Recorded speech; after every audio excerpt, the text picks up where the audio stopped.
did all the nervous. So when you tip this up, you can see if you look in, it's red in the inside because blood, when it comes in contact with oxygen, turns red. So when you turn it sideways, it's blue because now you've got the veins being formed by the dura mater. So this upper one, B, little b, that's going to be the superior sagittal sinus.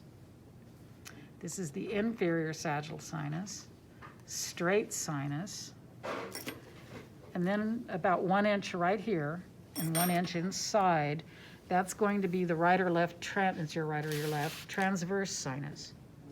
Okay? And then coming into those, so here on the right it makes a nice S, on the left it's backwards, but they come in to the transverse, those are the left or right sigmoid sinuses. That's how you drain the blood out of your head, get it back into circulation. But then you also have, which I have to add to the list, but these two coming up like legs right here, I'm going to ignore the tail right now. Those are going to be vertebral arteries coming in.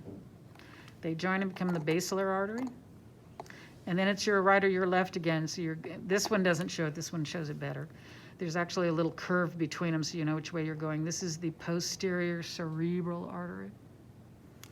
Then this little one on each side is your right or your left posterior communicating artery, just that piece. And then they cut this right at where it would go either left or forward. Sorry, side to side or forward. That's going to be the very, very end of the internal carotid artery. Okay, so that's that one. And then this guy's going to have a lot of that same stuff. So the big blue, either view underneath or up here, that's superior sagittal sinus.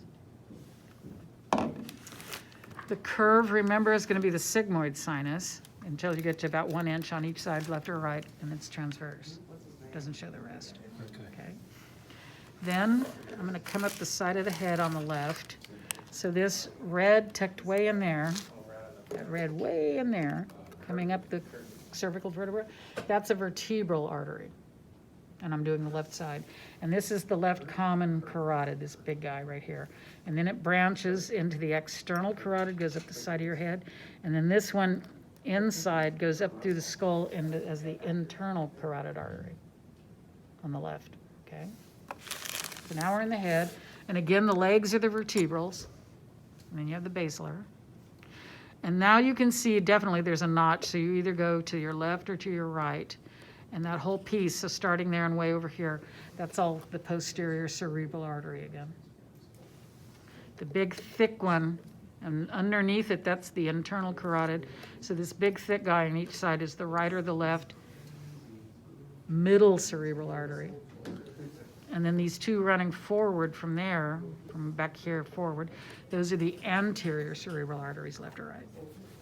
And this whole thing's called a circle of Willis. We have to close it. So again, the right or the left posterior communicating, you're joining the posterior cerebral to the middle cerebral. Okay. And then to close the whole circle, the two anterior, they're side by side, so you only need one anterior communicating artery. And that's it for his head. Okay. And then remember his right side does all that same stuff coming up. Yep. Okay.